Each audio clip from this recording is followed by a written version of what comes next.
C'est l'histoire de deux jeunes enfants unis par un amour inégalé et dont l'avenir semblait être radieux. Jusqu'au jour où l'irréparable se produisit, l'un des deux enfants sortait de l'école, marcha sur un passage piéton et se prit une belle bagnole dans la gueule. L'autre enfant qui était présent a juste été traumatisé de cette scène et a alors maudit l'âme de son amoureuse pour pouvoir rester avec elle, même à travers la mort. Après ça, il se retrouva avec un fléau incontrôlable et extrêmement puissant, sa confiance en lui éclatée en 1000 morceaux, ce qui fit de lui la parfaite victime des harceleurs. Les années passèrent et le monde de l'exorcisme le repéra et a direct voulu le condamner à mort, sauf qu'heureusement, Satoru Gojo est intervenu en la faveur du garçon car il comprit très rapidement son énorme potentiel dans l'art de l'exorcisme. Ce garçon, c'était Yuta Okutsu et son esprit vengeur, la reine des fléaux, Rika. Impliqué dans le combat final face à Sukuna et Kenjaku, Yuta est devenu un exorciste très puissant qui possède plus d'énergie occulte que Satoru Gojo lui-même et qui a deux rôles à jouer dans la bataille finale, tuer Kenjaku dans un premier temps, puis rejoindre les autres exorcistes pour affronter Sukuna dans le combat ultime qui décidera de l'avenir du monde entier. Après que Yuta ait décapité Kenjaku, il relâcha d'un coup tous ses fléaux, ce qui obligea Yuta à envoyer Rika pour qu'elle s'en occupe.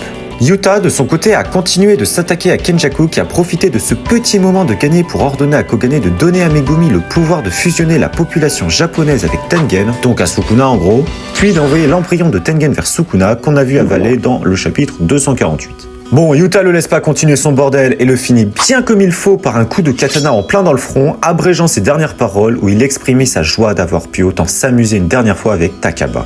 Et c'est vrai qu'ils étaient beaux, putain.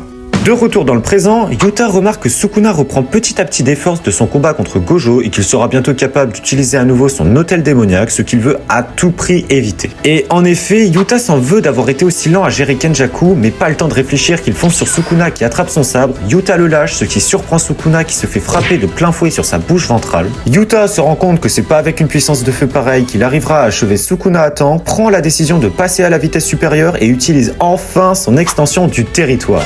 Réflexe de Sukuna qui utilise tout de suite le panier du vide, un prototype du territoire simple qui, pour faire simple, sert à se protéger des sorts imparables d'une extension du territoire.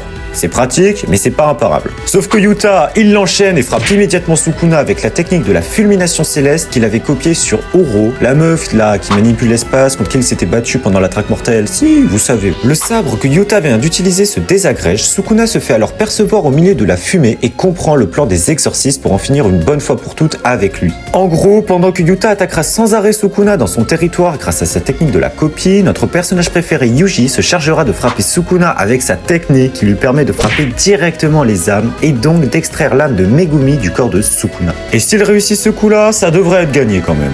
Donc c'est une course contre la montre entre les exorcistes qui doivent sortir le plus vite possible l'âme de Megumi du corps de Sukuna et Sukuna qui doit juste tempo en attendant de récupérer son territoire et de tous les buter. Et au pire du pire, Sukuna utilisera Tengen et dans ce cas-là aussi, c'est la grosse merde. Donc, on a enfin appris ce qu'était le territoire de Yuta, une matérialisation de son espace vital au règne des centaines de sabres qui contiennent potentiellement la copie de toutes les techniques qu'il a emmagasinées au fil du temps, lui permettant de les utiliser comme il le veut du moment qu'il frappe ses adversaires avec. Et c'est un gros avantage que son territoire soit comme ça et pas comme celui de Gojo parce que Yuji peut donc s'y trouver sans risquer de finir avec le cerveau explosé et ça on apprécie quand même. D'ailleurs, on pourrait même imaginer que Yuta aurait déjà copié la technique innée de Yuji et qu'elle se trouve en ce moment même dans son territoire prête à être utilisée face à Sukuna. Et si c'est le cas, on a encore de bonnes raisons d'avoir de l'espoir pour l'avenir du monde. Bon, et puis sinon, où est passé Maki? Comment se passe le combat d'Akari face à Oraume? On ne le sait pas encore, mais la réussite de leur rôle est cruciale pour pouvoir espérer vaincre le roi des fléaux. Bref, merci d'avoir écouté la vidéo, abonne-toi et rejoins mon serveur Discord pour plus de vidéos comme celle-ci, le lien est dans la description. Tchuss.